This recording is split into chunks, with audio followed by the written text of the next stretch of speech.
بسم اللہ الرحمن الرحیم۔ السلام علیکم۔ اب ہم اگلے واؤچر کی طرف جا رہے ہیں۔ اگلا واؤچر جو ہے ریسیٹ واؤچر کے بعد وہ پیمنٹ واؤچر ہے۔ جو کچھ بھی ہم نے لیا ہے اب اس میں سے خرچہ بھی کریں گے، تو آپ اس کی بھی ایک ایم ٹی شکل دیکھ لیں۔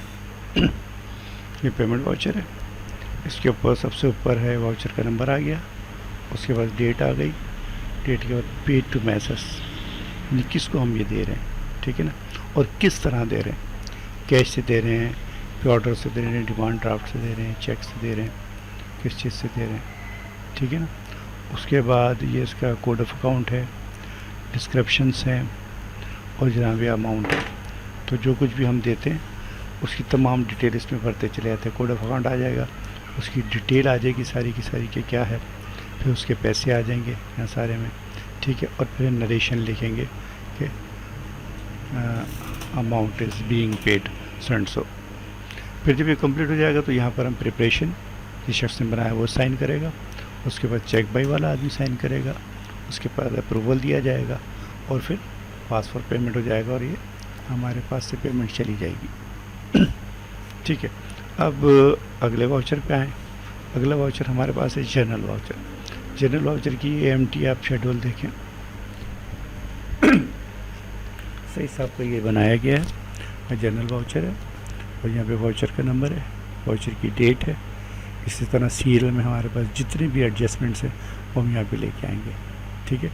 اس کے بعد سیریل نمبر ہے، کوڈ ہے، کوڈ کے نمبر بھی ایسے سیدھے آتے چلے آئیں گے، ان سب کی ڈسکرپشن ہوگی، پھر وہ ڈیبٹ کی کیا چیز ہے اور کریڈٹ میں کیا چیز ہے، ان دونوں کو ہم ڈیبٹ اور کریڈٹ کریں گے، کیونکہ دونوں اکاؤنٹ ہر صورت میں برابر ہوتے ہیں، اس لیے ڈیبٹ اور کریڈٹ ہم ان دونوں خانوں میں لیں گے، ٹھیک ہے۔ اچھا، ایک انٹری بھی ہو سکتی ہے، دو بھی ہو سکتی ہے، 5-6 بھی ہو سکتی ہیں، جتنی بھی ضرورت ہے تمام انٹری اس کے اندر ڈالتے ہیں۔ ایڈجسٹمنٹ کی جو انٹریاں ہوتی ہیں اب پھر ان کا ڈیبٹ اور کریڈٹ کا ٹوٹل آ جائے گا، یہاں پہ الگ الگ دونوں برابر ہوں گے ٹوٹل۔ اس کے بعد ہم اس کی نریشن لکھ دیں گے، نریشن لکھ دیں گے کہ یہ ایڈجسٹمنٹ کیوں کی جا رہی ہے، کہاں سے آئی ہے، کیسے ہوئی ہے، تمام اس کے واقعات ہوتے ہیں۔ پھر جناب علی وہی سلسلہ ہے کہ پیپرڈ بائی کا سائن آئے گا، چیک کا آئے گا، پھر اپروڈ بائی کا آئے گا، پاس بائی کا آئے گا، ٹھیک ہے۔ یہ یہاں پر آپ کا یہ آپ کا پریپیڈ بائی ہے، ٹھیک ہے۔ اب اگلا ایک اور واؤچر ہے جو چھوٹا واؤچر کہلاتا ہے، یہ ہے پیٹی کیش واؤچر۔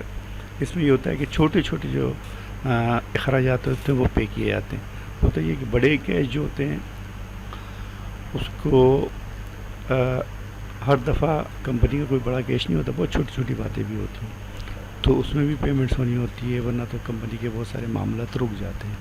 اس سلسلے میں ہم ایک پیٹی کیش فنڈ آرگنائز کرتے ہیں، اس پیٹی کیش فنڈ کے ذریعے پھر ہم یہ چھوٹی چھوٹی پیمنٹیں دیتے ہیں۔ تو جو پیمنٹ دینے کا جو طریقہ کار ہے وہ اس واؤچر کے تھرو ہوتا ہے۔ اب دیکھیے یہ پیٹی کیش واؤچر ہے، واؤچر کا نمبر آ گیا، اس کی ڈیٹ آ گئی ہے، پیڈ ٹو میسرس بھی ہو سکتا ہے، مسٹر اور مسز بھی ہو سکتی ہے، اور یہ ہمیشہ کیش میں ہی ہوتا ہے، ٹھیک ہے۔ ایک سے زیادہ لوگوں کو دیا جا سکتا ہے، زیادہ تر ایک کو ہی دیتے ہیں اس کے اندر۔ پریکٹس یہی ہے کہ صرف ایک آدمی کو دیا جاتا ہے، تو یہاں اس کا کوڈ نمبر آ جائے گا، ڈسکرپشن آئے گی، اس کا اماؤنٹ آ جائے گا، اور یہاں وہ اماؤنٹ دوبارہ آ جائے گا، ٹھیک ہے۔ تو ایک سے زیادہ کو دے سکتے ہیں، لیکن پریکٹس جو ہے 95% جو پیٹی کیش واؤچر کی پریکٹس ہے وہ کسی ایک ہی بندے کو پیٹی کیش دیا جاتا ہے۔ نیچے پھر ہم نریشن لکھیں گے، نریشن لکھنے کے بعد پھر وہی طریقہ کار ہے، prepare by, check by, approve by اور پاس بائی، ٹھیک ہے۔ ایک یہاں پہ اور خانہ بھی ہوتا ہے، اس کو کہتے ہیں ریسیوٹ بائی، تو یہاں پر سائن کر لیتا ہے وہ جس شخص جس کو بھی ہم پیسہ دیتے ہیں، ٹھیک ہے sir. Thank you very much.